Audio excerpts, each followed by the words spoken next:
Hello and welcome. This is Social Studies, Voices Across America. I'm Bill Wood. And I'm Peter Goldsmith. We're doing something I don't think we've ever done before. We're looking at a book with something of a review. Peter, I don't know what you think about the book White Fragility by Robin DiAngelo, but I think it's something that should be required reading for anyone, especially the audience that's listening to us now. Bill, I think the book is really interesting. It kind of threw me for a loop in some instances. Robin DiAngelo, the author, is a white woman and says right at the beginning, this is written for white audiences. And I think in the discussions that we're having today, finally, we've come around to discussing things. This will allow people to embed themselves deeper into the discussion without having a hand up in self-defense. So I really think it's important. I'm glad we're talking about it. And I think you and I are going to come at it from totally different ways as we get into this. Let's look at the issues we're going to be focused on today. What is white fragility? Is racism built on power? And what can talking do? Talking to each other, just open the lines of communication. The book is written by a white woman who makes no apologies about that. That surprised me. In fact, she says the book is aimed at white people who are afraid to talk about racism. In fact, white and people of color are macro ideas, what she calls it. White includes ethnically diverse people such as Irish, Italian, French, and German, and people of color include those of African descent, Latins, Asians, Middle Easterners, and anyone generally who's not of European descent. It kind of surprised me when I got to the point of the book where she was describing this, spent a couple of chapters on it, but I said, this makes sense. And as I read the book throughout, it did make sense to talk about it because she could talk about it. She's a white woman. She could talk about it from her point of reality. I think what's important for me here to right off the get-go is to say racism is totally different for a person of color like you and a white person like me. We both see racism from different angles. And I think really that's the way to begin a discussion on racism. The second point I think is really important, and she brings it up in her book. A white person in this country must be racist. Now, right away, I'm going to get all my brothers and sisters, white people go, no, I'm not. Oh, I don't. I understand. I don't think of myself as a racist either. I think of myself as someone who's a progressive and tries to do the right thing and so on and so on. But what we have to discover here and admit to is we're not pointing a guilty finger at every single white person. Many white people are not racist. However, we've been raised and educated in racist systems. Institutionalized racism is what we are the children of, for lack of a better term. That's the most important thing because in the 60s, we were taught that racism is about power. And this is something that is so institutionalized, so ingrained, so embedded, so endemic to the American culture that I think, in fact, everybody has some racism in them. She broke it down into three different areas. She said that there's prejudice, which is based on stereotyped ideas, based on stereotype, prejudging. There is discrimination, and sometimes that's action taken on your prejudices. And then there's racism. Let me look. Racism is prejudice backed by legal power and institutional control. Now, I think it spreads out further than that, because I know Black people who have no legal power or institutional control. I know Black people that are racist, and they might be racist against, and I know Mexicans Latinos who are racist against Blacks. Yeah, and there's also white privilege, advantages taken and believed to be due, advantages that aren't available to people of color. And there's obviously white supremacy, which is assumed superiority of people defined or perceived as white. There's another thing here that is pretty important. I think it goes along that we are taught, all Americans are taught, that racism is bad and not racist is good. So the racist bad is ignorant, bigoted, prejudiced, mean-spirited, old, and Southern.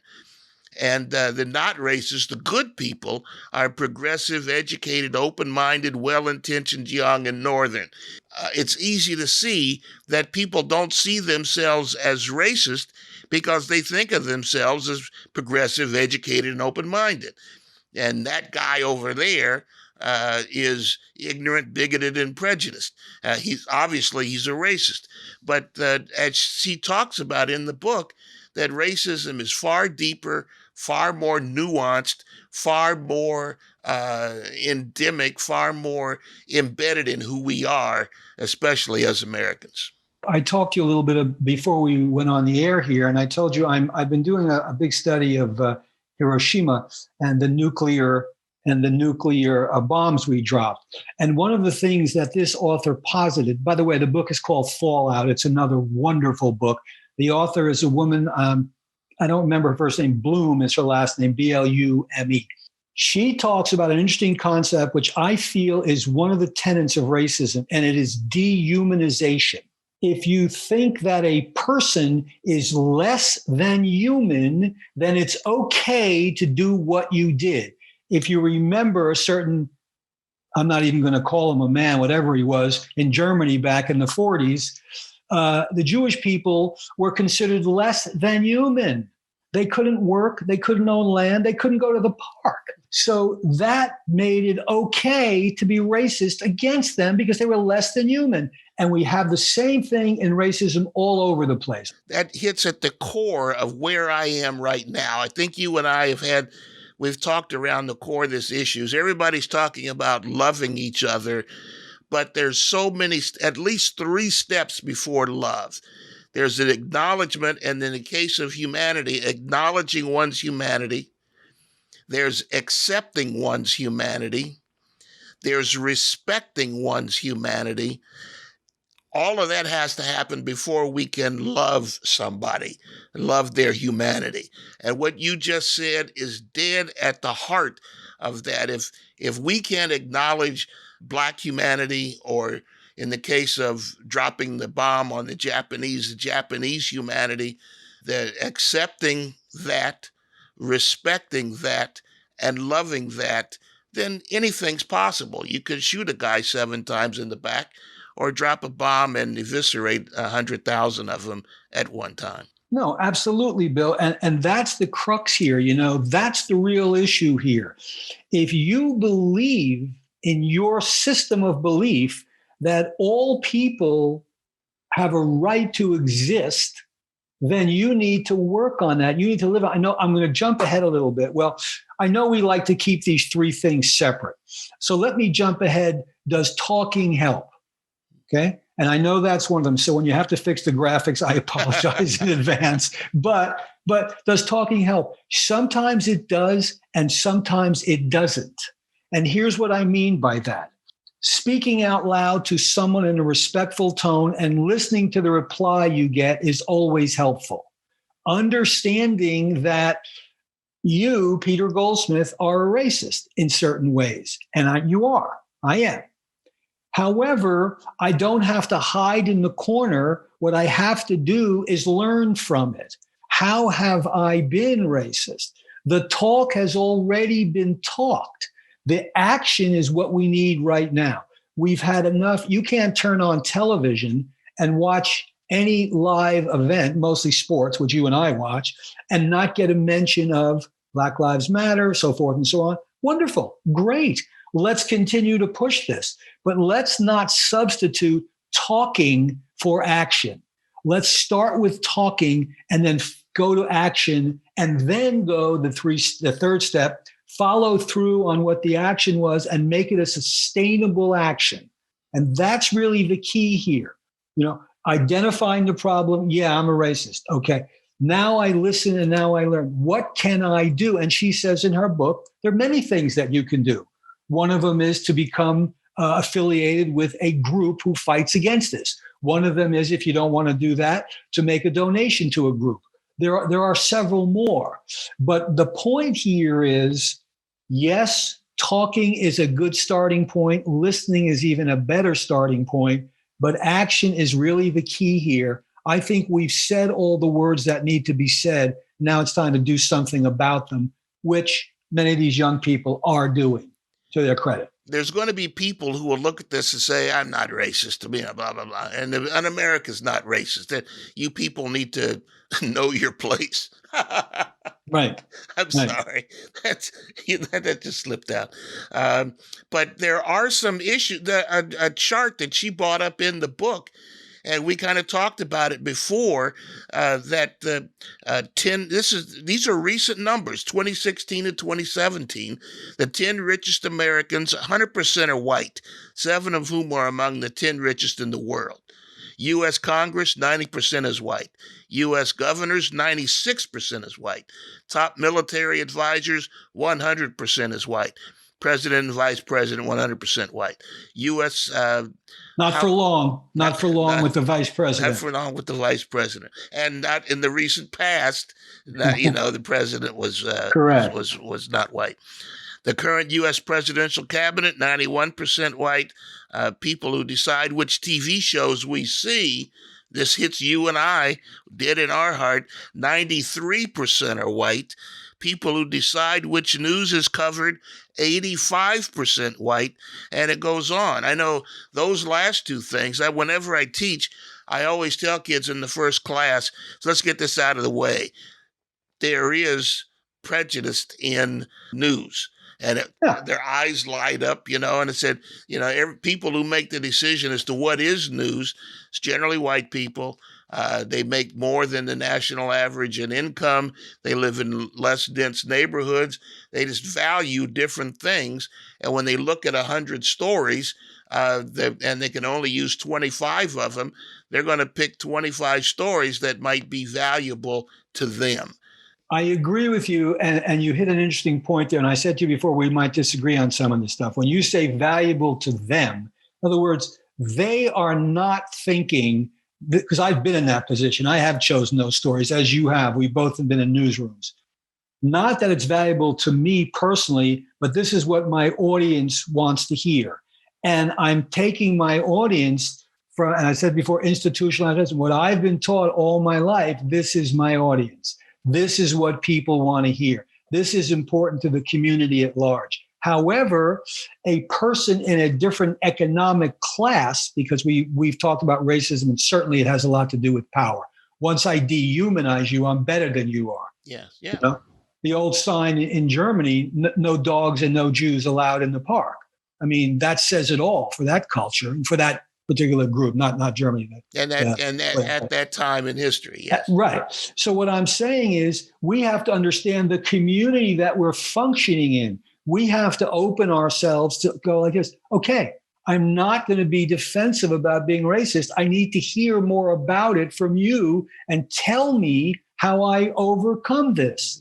When you don't know something, it's a great opportunity because you can learn something. If you think you know everything, there's no sense in talking to anybody because you know everything. Yeah, and that is at the core of the book that she wraps up. If you're unwilling to take the step, don't even start the step. Because you're going to be in the way. She gave some examples. She has run seminars for organizations that wanted to talk about diversity. So I don't know if we have time left here to talk about a couple of them, but, people who don't understand that they're in the way, they're going to stand in the way of getting anything done. And that's going to be part of America and the American culture and maybe even the global culture. But we're talking about America. That's going to be a part of the American problem into the horizon until we're willing to make some changes. White fragility, it's amazing how she talked about a couple of things that would have to deal with the way the current White House deals with being accused of being racist. And I don't want to single them out, but maybe that'll get some people to at least look at the book, because it is very current. It is something that was written in the past couple of years, because she does talk about Trump and Obama and so forth. This is not something from 1972. No. This is, I think it's 218 or something. Yeah, this is a very current book. It will change your life. Even if you are not white, you can gain something from this. Certainly I did, and I'm not European extract at all. Did you enjoy it? Just a quick thing. Did you enjoy the book? I did enjoy the book. I found it fascinating, and I found that, when you first hear that word racism, it's so charged that my first reaction as a white guy, as a progressive white guy, is like, no. And then I'm like, wait a minute, hold on. Take a step. Go in your room by yourself. No one's going to point their finger at you, and read the book. Yeah. And see what she says, and take something from. And when I read it, I was really pleased that I read it, because there's a lot to take from it. Eldridge Cleaver back in the day, I guess late 60s, early 70s, with the Black Panther Party, Eldridge Cleaver had a thing which says you're either the problem or the solution. Yeah. That's the two camps you're in. So if you want to be the problem, that's easy. We know how to do that. If you want to be the solution, that's harder. That means we have to look deeper into ourselves and what we're actually doing about what's going on. And everybody, and she talks about this in the book, everybody can do something. Everybody, So one little change from 300, how many millions people we have? 350 million people in the country? 330, yeah. 330. One little change is 330 million changes a day or a week. Yeah. Okay. Think about that, and think about how easy that would be if we all could make a change. We know we're not, but even 1% would be 3 million a day. Just most of all, be willing to be vulnerable. Absolutely. If you're not, then what's the point? We might watch the whole thing crumble and fall apart. Exactly. Yeah. Peter, till the next time, partner. This was good. It went very fast. This was good. It's a good book, White Fragility, Robin DiAngelo.